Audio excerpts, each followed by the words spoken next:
ಮತ್ತು ಎಲ್ಲ ಮಹಾಜನತೆಗೆ ಶುಭಾಶಯಗಳು. ಭಾಳ ಅದ್ಧೂರಿಯಾಗಿ ಅಂಬರೀಶ್ವರ ಯಾತ್ರಾ ಮಹೋತ್ಸವ ನಡೀತಾ ಇದೆ. ಈ ಅಂಬರೀಶ್ವರ ಯಾತ್ರಾ ಮಹೋತ್ಸವದಲ್ಲಿ ನಾನು ಮಹಾಕುಂಭ ಹೋಗಿ ಪ್ರಯಾಗರಾಜ್, ಆಮೇಲೆ ಕಾಶಿ, ಅಯೋಧ್ಯ ಹೋಗಿ ಪ್ರಯಾಗರಾಜಿಯಿಂದ ಗಂಗಾ ಜಲ್ ತಗೊಂಡು ಇವತ್ತು ಪೂಜೆ ಮಾಡಿದ್ದೀನಿ.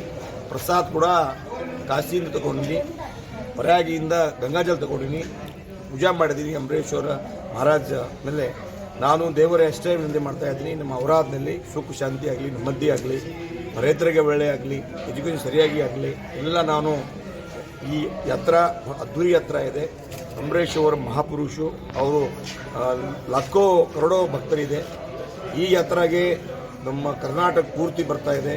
ತೆಲಂಗಾಣ, ಮಹಾರಾಷ್ಟ್ರದಿಂದ ಭಕ್ತರು ಬರ್ತಾ ಇದ್ದಾರೆ. ಅವ್ರ ಇಚ್ಛಾ, ಅವ್ರ ಮನೋಕಾಮನಾ ದೇವರಿಗೆ ಬೇಡ್ಕೋತೀನಿ. ಈ ಅಂಬರೀಶ್ವರ ಜಾಗ್ರತ ದೇವಿದೆ. ಈ ಅಂಬರೀಶ್ವರ ಬಹಳ ಅಪರೂಪ ದೇವ ಇದೆ. ಈ ದೇವ ಇಲ್ಲಿ ತೆಲಂಗಾಣ, ಮಹಾರಾಷ್ಟ್ರ ಸೀಮೆಯಲ್ಲಿ ದೇವ ಇದೆ. ಹಾಗಾಗಿ ಈ ಅಂಬರೀಶ್ವರ ಮೊದಲಿನ ಅಂಬರೀಶ್ವರ ಬಹಳ ದೊಡ್ಡ ಇತಿಹಾಸ ಇದೆ. ಇತಿಹಾಸ ಸಾಕ್ಷಿಯಿಂದ ಎಲ್ಲ ಔರಾದ್ ಪಟ್ಟಣದಲ್ಲಿ ಅಥವಾ ಔರಾದ್ ಮತ್ತು ಮಾನಂಗರ್ ಎಲ್ಲ ಭಕ್ತರು ಬರ್ತಾರೆ, ನಮಸ್ಕಾರ ಮಾಡ್ತಾರೆ, ಪೂಜೆ ಮಾಡ್ತಾರೆ. ಇವತ್ತು ನಾವು ಕಾಶಿಯಿಂದ ಗಂಗಾಜಲ್ ತಗೊಂಡು ಅಭಿಷೇಕ ಮಾಡೀನಿ, ಹೋಮ ಹವನ ಮಾಡಿದ್ದೀನಿ. ಆಮೇಲೆ ಗಂಗಾಜಲ್ ಕೂಡ ನಮ್ಮ ಅಂಬರೀಶ್ ಅವ್ರಿಗೆ ಅರ್ಪಣೆ ಮಾಡಿದ್ವಿ, ಲೋಕಾರ್ಪಣೆ ಮಾಡಿದ್ವಿ. ಸರ್, ಮಹಾದೌರ ಕಾಮಗಾರಿ ಇಲ್ಲಿ ಮಹಾದೌರ ಕಾಮಗಾರಿ